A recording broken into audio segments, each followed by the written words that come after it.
Hey guys, I want to thank you for joining me today, and I want to talk about something that is going to sound a little strange, but I'm not sure there are right or wrong notes, at least not in the way that we normally think about them. So let's dive in and let's find out why.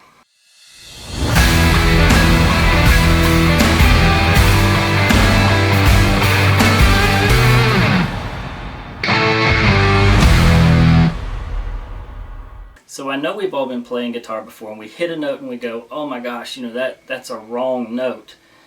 And I guess in the sense that you didn't like the way it sounded, then the note is wrong. But it's not wrong in the sense that it's musically wrong.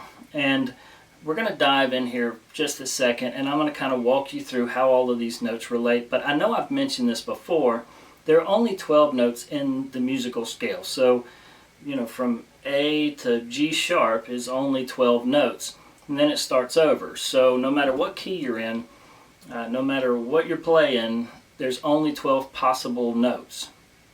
And if you're playing the major scale, there's 7 notes in the major scale, so you're already playing 7 of those 12.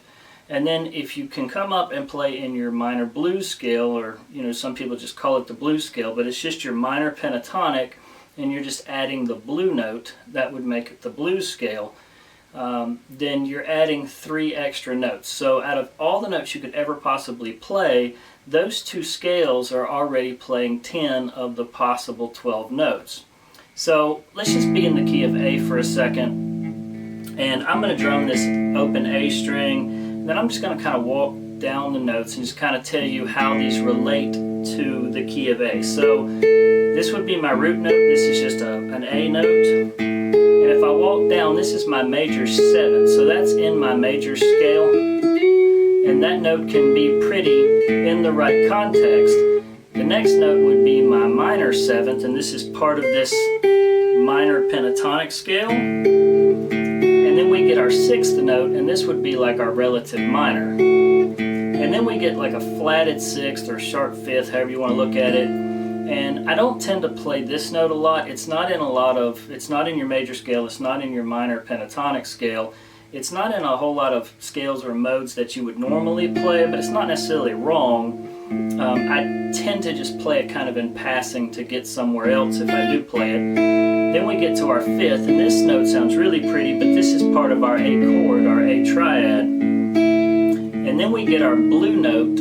And remember I said if you're playing the minor pentatonic scale and you add your blue note, well that's this note. That would be the flatted 5th or the sharp 4th, however you want to look at it. Then we get to our 4th note, and this would be in the key of A, this would be our D note, so this would be our 4 chord. Then we get to our 3rd, and this of course is really pretty because again this is part of our A chord, our A triad, so that's our major 3rd. Our flatted 3rd, that's part of our pentatonic scale, our minor pentatonic. Then we get our 2nd, which is part of our major scale as well. Then we get our flatted 2nd, which if I avoid any note, it's generally the flatted 2nd of any key. And then we're back to our root note. So those are all 12 notes and how they relate to to whatever key you're in. So as you can see, almost all of them are part of either your major scale or your blues scale or your minor pentatonic scale. So there's not really such a thing as a right or wrong note. As a matter of fact, let's do this exercise. I'm just going to kind of play something chromatically. Chromatically meaning just one note after the other, up or down the scale, and just see if you can point out the right or wrong note. So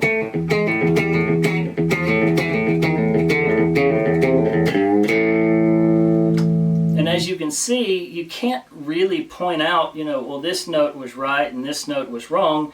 No, they're all right. But here's the trick.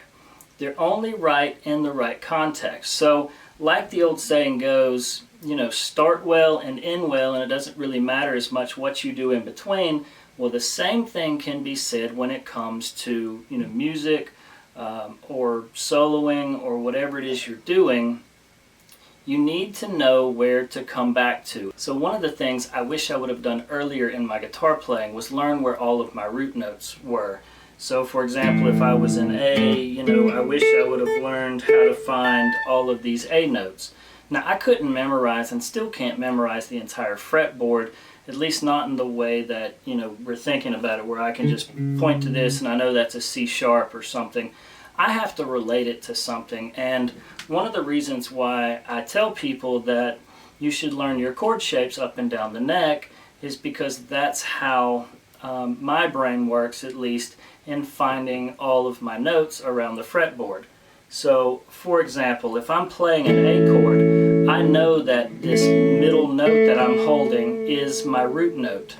Or if I'm playing an F chord, I know that my ring finger and my pointer finger are on my root notes. I know what they look like in that shape. The same with a D chord. You know, I know this ring finger here is on my root note.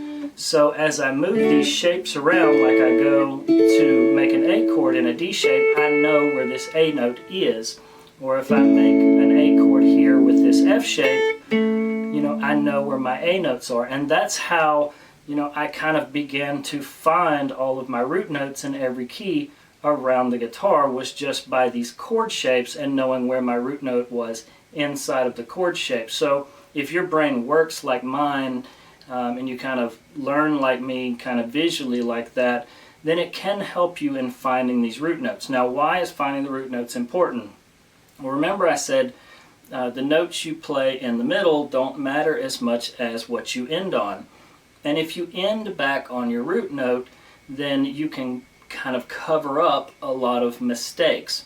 So if you're playing and you kind of get lost, which we all do sometimes, you know, our brain just kind of leaves us for a second and we forget kind of where we are or what we're doing. If you can find your way back to a root note to end the phrase, then you can kind of cover up mistakes that you made while you're playing. So the reason why we kind of talked about this not being a right or wrong note, the trick is to find your way back to a note in that chord, whether it's the root note, your third, or your fifth. If you can kind of resolve your phrase back to one of those root notes in the chord or in your triad, then you can kind of cover up any mistakes that you made while you were playing. So I know this has kind of been a strange topic to talk about, you know, there not being a right or wrong note, but it really does matter in the context of how you play these notes. How you play them is much more important than what you play. And there's lots of guys, you know, Brad Paisley made this famous, kind of brought it to the mainstream in the early 2000s, was kind of to pull off to open strings. So, you know, he'd be like, you know, playing an E and he would, you know, he'd kind of just pull off, you know, to open strings. And a lot of these notes that he plays when he's doing all these pull-offs, they don't make sense in the logical, you know, way that we typically think, well, that's not part of, you know, this scale or that scale, but it doesn't have to be. You know, these open notes that don't really fit into the scale still work because of how he starts it and where he finishes. And when he's finishing most of the time, you know, on a root note or on a third, you know, he's very particular on the note that he ends on, and the notes in the middle, all those pull-offs that he's doing really fast, they don't really matter as much. So what I want you to do is kind of experiment around with some of these notes and realize that they're only mistakes if you make them mistakes. In other words, they're only mistakes if you treat them like mistakes. So like Bob Ross used to say, we don't make mistakes, we make happy accidents. So if you find yourself making accidents or hitting wrong notes, just try to remember where these root notes are and resolve back to there, and you can cover up a lot of these mistakes. So I really do hope this helps, and if you need something, just reach out to me. I'll be glad to help you.